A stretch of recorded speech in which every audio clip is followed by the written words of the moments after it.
Em destaque no Panorama CBN, Valdemar Costa Neto antecipa a volta ao Brasil para apagar incêndio da família Bolsonaro. Aliados atribuem crise ao ex-presidente.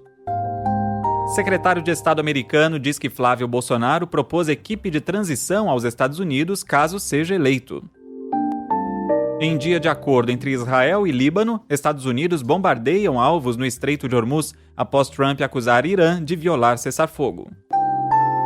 Ministros do STF votam em conjunto para liberar parte dos penduricalhos. Venezuela registra quase 1.000 mortos pelos terremotos de quarta-feira. Modelo e pastor brasileiros estão entre as vítimas.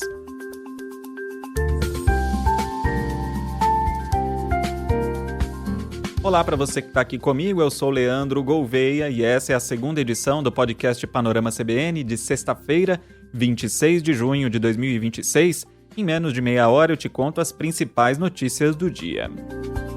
O presidente nacional do PL, Valdemar Costa Neto, desembarcou em Brasília para tentar conter a crise provocada pelo vídeo da ex-primeira-dama Michele Bolsonaro contra o senador Flávio Bolsonaro.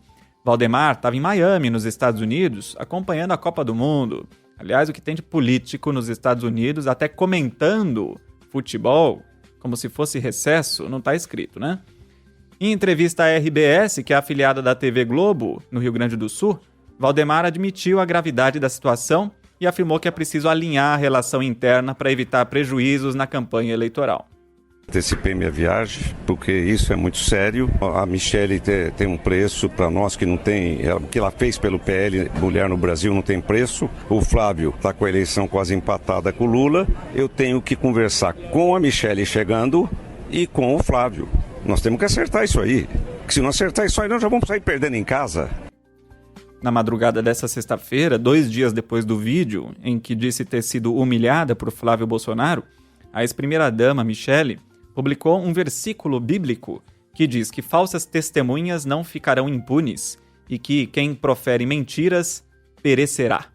Horas depois, a esposa de Flávio, Fernanda Bolsonaro, usou a mesma estratégia. Publicou um versículo que faz referências a projetos perversos e reclamou de quem estimula contenda entre irmãos. Briga entre irmãos. No dia em que o vídeo foi publicado, a Fernanda chegou a comentar o assunto diretamente, dizendo que, como esposa, escolhe olhar para aquilo que vê todos os dias. Um homem leve, respeitoso, carinhoso, restaurado e um pai dedicado às 2 filhas, em referência ao senador. Como você ouviu aqui no Panorama, Flávio Bolsonaro pediu desculpas, caso tenha ofendido alguém, ou seja, não reconheceu que ofendeu a madrasta, e o colunista de política da CBN, Lauro Jardim, conversou com um integrante da campanha do senador, que disse que o melhor dos mundos agora é conseguir um encontro entre os dois para passar uma borracha nesse assunto. Tá todo mundo ali na campanha meio perdido ainda. Um integrante da campanha do Flávio, com quem eu conversei ontem de noite, me falou com satisfação ali do monitoramento que a Quest fez nas redes sociais e que mostrou que 42% dos internautas estavam mais favoráveis ao Flávio e 31% mais favoráveis a Michele nessa briga. Na campanha do Flávio, o sonho dourado nesse momento é tentar viabilizar o encontro entre os dois, o encontro daqueles bem coreografados, um encontro em que os dois apareçam sorrindo, fingindo que nada aconteceu, falando frases sobre o futuro do Brasil e tal, sobre união, essas coisas. E no melhor cenário projetado, esse encontro entre os dois ocorreria no evento de campanha do Flávio, voltado para as mulheres, que está marcado para quarta-feira que vem. Visto de hoje, isso não é o mais provável que vai acontecer, mas é o que está sendo tentado nesse momento. Questionado sobre esse assunto, o governador de São Paulo, Tarcísio de Freitas, que foi deixado de lado por Jair Bolsonaro em favor do filho na candidatura à presidência, reduziu a crise política a casos de família. Acho que essa questão da Michele com ele é uma questão familiar. E é uma questão que a gente tem certeza que lá na frente, e num tempo breve, eles vão chegar no entendimento, vão poder caminhar. O grupo tem que estar unido, porque o enfrentamento vai ser difícil, a gente vai ter que fazer um confronto de projetos e de visões de futuro. E quanto mais unido a gente tiver, melhor vai ser. Aliados da família Bolsonaro apontam o ex-presidente Jair Bolsonaro como o culpado pela briga. Segundo a colunista Bela Megali, do jornal O Globo, Michele ficou sabendo por terceiros que Flávio seria o candidato do grupo à presidência. A ex-primeira-dama esperava ser candidata a vice na chapa de Tarcísio de Freitas. E o clima piorou de vez no Ceará, quando Michele não conseguiu lançar a vereadora Priscila Costa, do PL, ao Senado.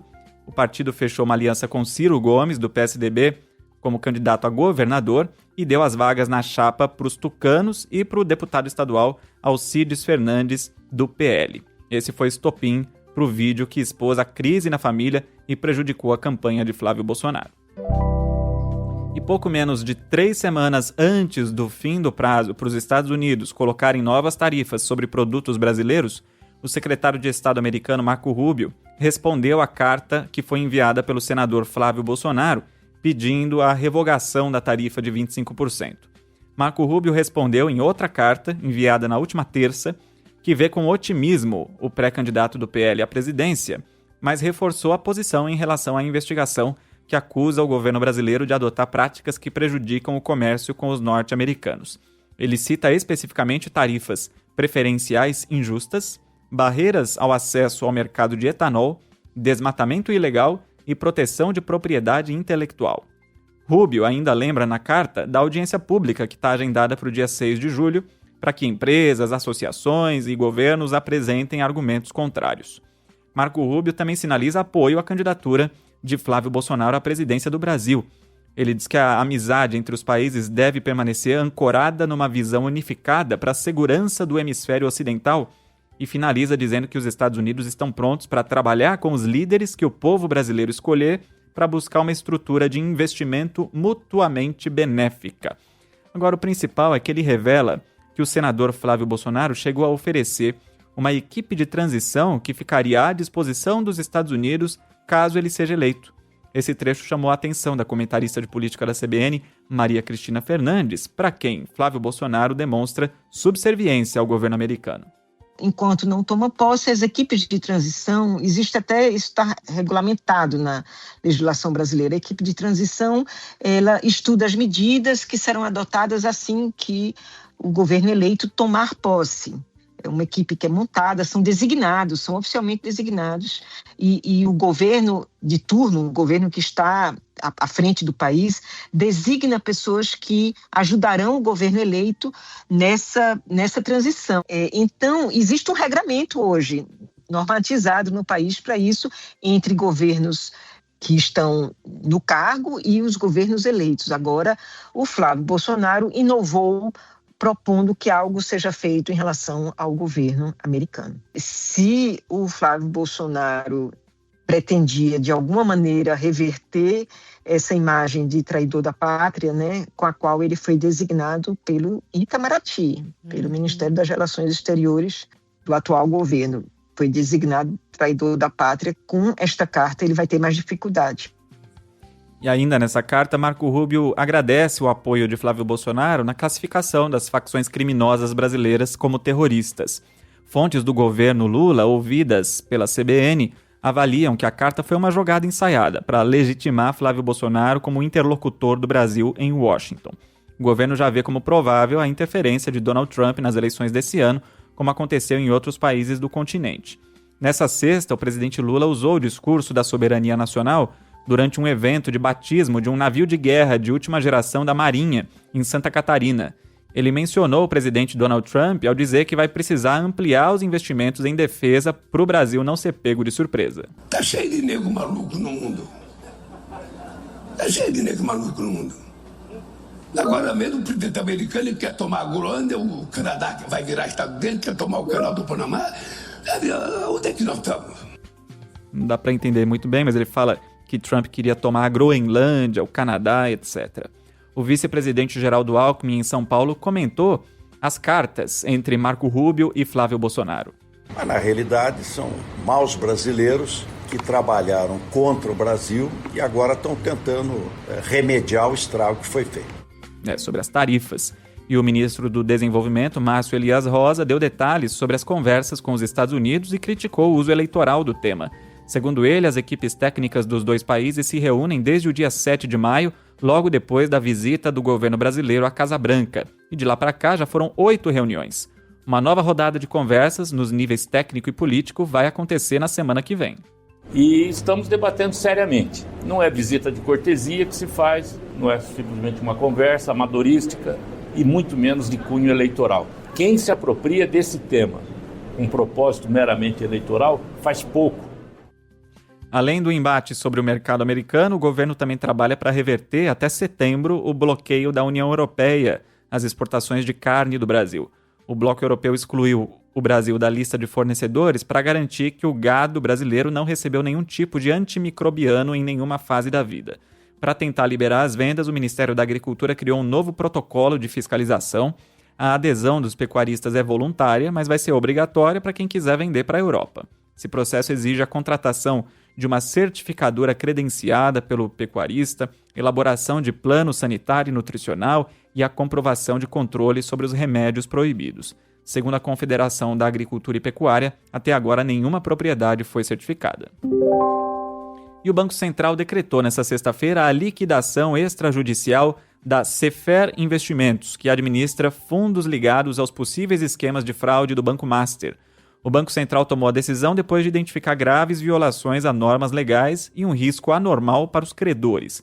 Segundo a PF, a corretora é controlada por Benjamin Botelho de Almeida, apontado como sócio oculto de Daniel Vorcaro, dono do Master.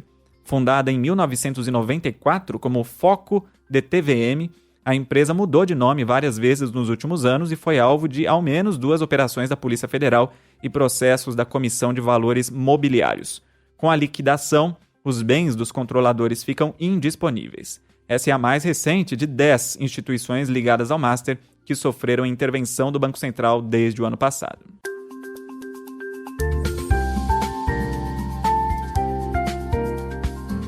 Na guerra no Oriente Médio, Estados Unidos, Líbano e Israel assinaram nesta sexta-feira um acordo que abre caminho para um tratado de paz. O anúncio foi feito pelo secretário de Estado americano Marco Rubio. O texto determina a criação de um programa piloto que passa o controle de 2 áreas do sul do Líbano para o exército libanês. Só que o primeiro-ministro de Israel, Benjamin Netanyahu, colocou uma condição que ameaça a eficácia do acordo. Ele disse que as tropas israelenses só vão deixar o território depois que o Hezbollah for desarmado.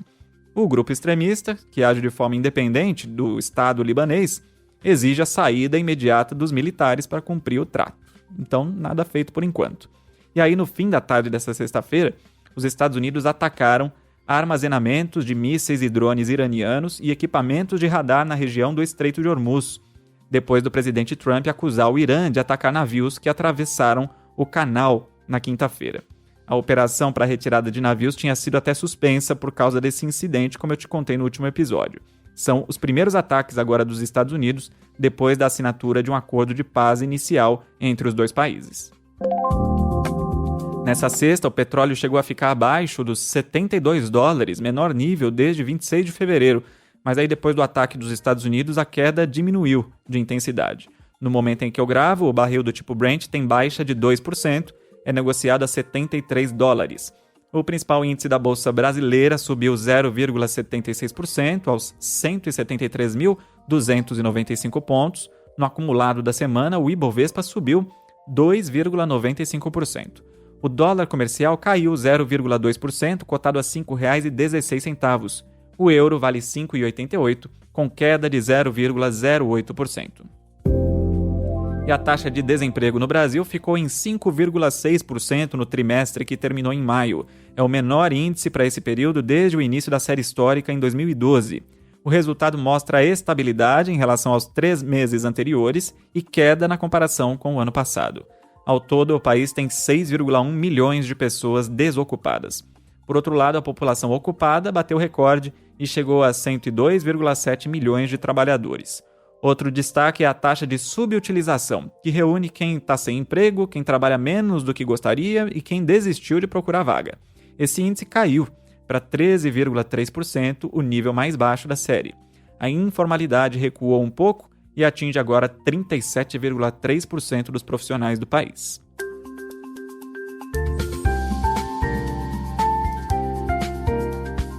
E 4 ministros do Supremo Tribunal Federal defenderam mudanças nas regras que limitaram os chamados penduricalhos para juízes e procuradores. O voto conjunto foi apresentado pelos ministros Flávio Dino, Alexandre de Moraes, Cristiano Zanin e Gilmar Mendes no julgamento virtual que começou nesta sexta-feira.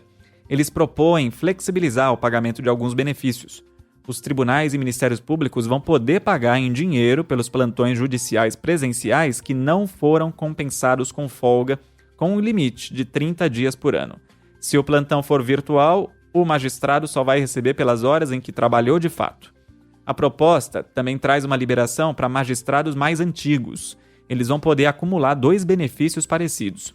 O adicional por tempo de serviço, o quinquênio, que foi extinto em 2006, e a nova parcela de valorização por tempo de antiguidade, que foi criada recentemente pelo STF. Cada adicional garante um aumento de 5% no salário a cada 5 anos de serviço. Só que vai ter direito a receber os 2 valores ao mesmo tempo, só quem entrou na carreira até o ano de 2001. O texto prevê ainda que a Corregedoria Nacional de Justiça apresente em 30 dias uma lista, com todos os valores retroativos devidos antes das restrições. Depois que o STF validar esses dados, os pagamentos vão ser retomados, respeitando o teto de 35% do salário. Por outro lado, os ministros mantiveram a proibição para o pagamento fixo de auxílio saúde, auxílio alimentação e auxílio creche. O Ministério da Saúde recomendou a aplicação da dose 0 da vacina contra o sarampo para bebês de 6 a 11 meses em São Paulo e Guarulhos. A medida foi tomada depois da confirmação de 3 casos da doença em crianças menores de 2 anos na zona norte de São Paulo.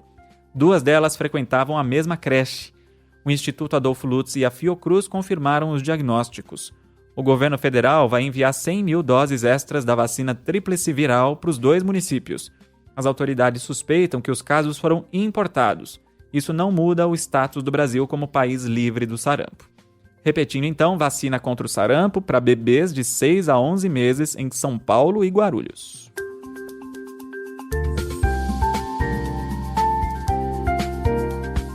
E na Venezuela, o número de mortos pelo duplo terremoto de quarta-feira, desde o episódio do Panorama da Manhã, já subiu de 235 para 920. A informação foi confirmada pelo governo venezuelano na tarde dessa sexta-feira. Os tremores deixaram quase 3 mil feridos, segundo o último balanço. Um representante da ONU disse que os desaparecidos podem passar de 50 mil. Por causa do risco de novos desabamentos, milhares de pessoas estão dormindo nas ruas. O Brasil faz parte do esforço internacional e mandou uma missão humanitária nesta sexta-feira. Um avião da Força Aérea Brasileira decolou de Guarulhos com 36 bombeiros e 9 toneladas de equipamentos de corte e localização de sobreviventes. Neste sábado, um segundo voo da FAB vai levar medicamentos, 100 purificadores de água movidos à energia solar e a estrutura para um hospital de campanha. O presidente Lula conversou por telefone com a presidente interina Delcy Rodrigues para coordenar o apoio e nessa sexta ele prestou solidariedade em um evento. Eu queria começar essa minha fala pedindo a todos que estão aqui que de pé a gente fizesse um minuto de silêncio. E queria, Zé Múcio, determinar que a semana que vem você fosse à Venezuela para discutir o que a nossa defesa pode fazer de ajuda ao povo da Venezuela. E entre os mortos está a brasileira Vanessa Zacarias da Silva, uma modelo de 44 anos do Distrito Federal que se mudou há cerca de 2 meses para La Guaira, a cerca de 25 quilômetros de Caracas. Outro brasileiro é o pastor Romildo Batista de Lima, de 69 anos, que morava em Uberlândia, Minas Gerais. Essas informações foram confirmadas pelas famílias ao Portal G1. O Itamaraty confirmou que 2 brasileiros morreram, um homem e uma mulher, mas ainda não tinha divulgado as identidades. Na China, um avião de pequeno porte bateu contra o prédio mais alto de Pequim, com 108 andares. A colisão abriu um buraco na vidraça do edifício. Só que as redes sociais chinesas censuraram menções ao acidente e a imprensa também não noticiou.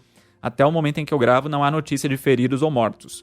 O avião, do tamanho de um carro, caiu na rua. Moradores gravaram vídeos que estão nas redes sociais. Depois, policiais cercaram o quarteirão e proibiram as pessoas de tirar fotos. O incidente é considerado muito incomum, porque Pequim tem restrições severas no espaço aéreo. Na Copa do Mundo, com 3 gols de Dembélé, a França avançou em primeiro no grupo I para a segunda fase. A seleção goleou a Noruega por 4-1. Noruega passou em segundo. O Senegal goleou o Iraque no mesmo grupo por 5-0 e ainda pode se classificar em terceiro. Nessa sexta-feira ainda aconteceriam às 9 da noite Cabo Verde e Arábia Saudita e Uruguai e Espanha pelo grupo H. E meia-noite, Egito e Irã e Nova Zelândia e Bélgica pelo grupo G.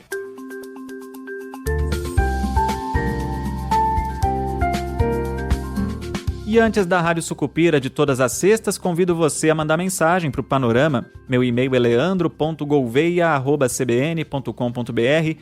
No Instagram é só procurar por Lê Reis Gouveia e não esquece de escrever seu nome e de onde você está ouvindo. A Rita Burim, de São José dos Campos, comemorou que nós dois erramos o placar de Brasil e Escócia. Quero ver agora contra o Japão na segunda-feira, né, Rita? E a Dai gostou da notícia dos brasileiros escolhidos para votar no Oscar. Que orgulho de termos mais 9 selecionados para votar. Obrigado pela audiência. Antes de aproveitar o fim de semana, não esquece de deixar o Panorama salvo aí na sua biblioteca do Spotify. Bom, e chegou a hora da novela, em uma semana que teve conflito digno de novela mexicana. A madrasta e o enteado lavando roupa suja em público em busca do poder. Isso é assunto para a Rádio Sucupira.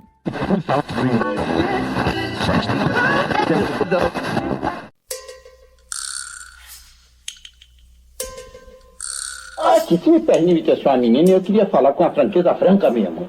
Eu nunca concordei com esse negócio de rabo de saia metido em política, não sabe? Política é coisa para macho, para homem. Uma punhalada. Voltando ao Flávio, telefonei para ele, tentei algumas vezes, mas ele não atendeu. Algumas horas depois da postagem, ele retornou a ligação. Ele foi muito ríspido, me desrespeitou e me maltratou ao telefone. Ele disse que seria melhor eu ficar fora das decisões do partido. Coisa de mulher é ficar lá dentro de casa, cuidando na moda de o feijão não queimar e cuidando dos seus guardados. Disse que eu havia chegado ontem e não entendia nada de política. Diante dessa humilhação, eu disse a ele que estava tudo bem. Entendi que ele não queria o meu apoio ou que este era insignificante. E então eu me recolhi. O capitão não acha que está sendo muito machista? Ó, gente, e um macho tem que ser o quê? Pra frente, Sucupira! Para ele e alguns que o cercam, eu não entendo de política. O senhor tem alguma coisa contra a mulher? Não, até pelo contrário. A mulher tem uns apetrechos que me agrada muito. Mas é que eu acho que certas tarefas não ficavam bem com a singeleza das damas. Nunca desrespeitei, maltratei ou humilhei uma mulher na minha vida. Eu jamais faria isso com a esposa do meu próprio pai. Em nenhum momento eu ofendi ou tive a intenção de ofender a Michele. Se eu fiz em algum momento, mais uma vez, eu peço desculpas. A gente também se engana. Errar é humano est, como diziam os latinos. Eu já liberei o perdão faz muito tempo. E Casimiro de Abreu também dizia: perdoar é sempre sublime. Perdoar não é o mesmo que esquecer ou querer continuar o relacionamento. O Flávio vai à minha casa toda semana. Se ele realmente quisesse falar comigo, já teria falado. A situação é de muita seriedade, de muita sisudez e de muita gravidade. Eu espero que vocês me estendam as mãos, porque sem darmos as mãos, Sucupira sucumbirá. A reunião na próxima quarta-feira está mantida. Quero reforçar o convite que eu já tinha feito para Michele. Tenho fé em Deus que amanhã a tradicional família sucupirana vai adentrar uma nova era de paz, harmonia e concórdia. Embora mente, como diziam os latinos, se vis passem para belo. Então, eu estou aqui em Miami, estou indo para São Paulo, antecipei minha viagem, porque isso é muito sério. Eu tenho que conversar com a Michele chegando e com o Flávio. Nós temos que acertar isso aí. Se não acertar isso aí, nós já vamos sair perdendo em casa. Vamos ter que acertar. Estou pensando até em decretar o dia do armistício. Uma boa ideia, o dia do aperto de mão.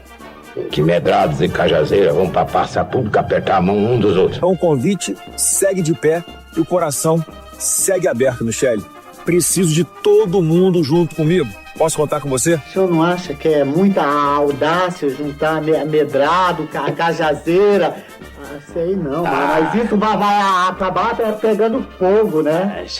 Na situação que eu tô, eu tenho que botar de lado desses não obstante e partir finalmente para a meta final, porque o que interessa é o fim colimado. Se considerasse necessário o meu apoio, já teria conversado. Estou na minha.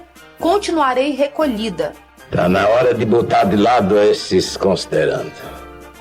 Porque se o dia do aperto de mão virar o dia da mão na cara, isso é lá com ele, né? Agora, se esse abraço vai virar abraço de tamanduá, a culpa não é minha.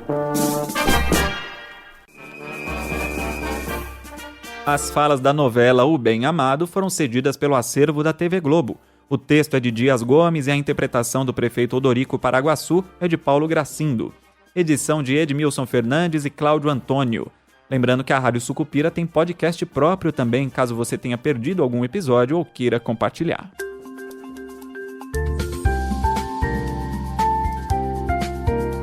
E esse episódio do Panorama vai ficando por aqui. A produção e o roteiro foram feitos por mim, Leandro Gouveia, e a edição e a sonorização por Anderson Wendel, o Tico. A próxima edição do Panorama chega às plataformas por volta das 7 da manhã de segunda-feira com Bianca Santos. Bom fim de semana!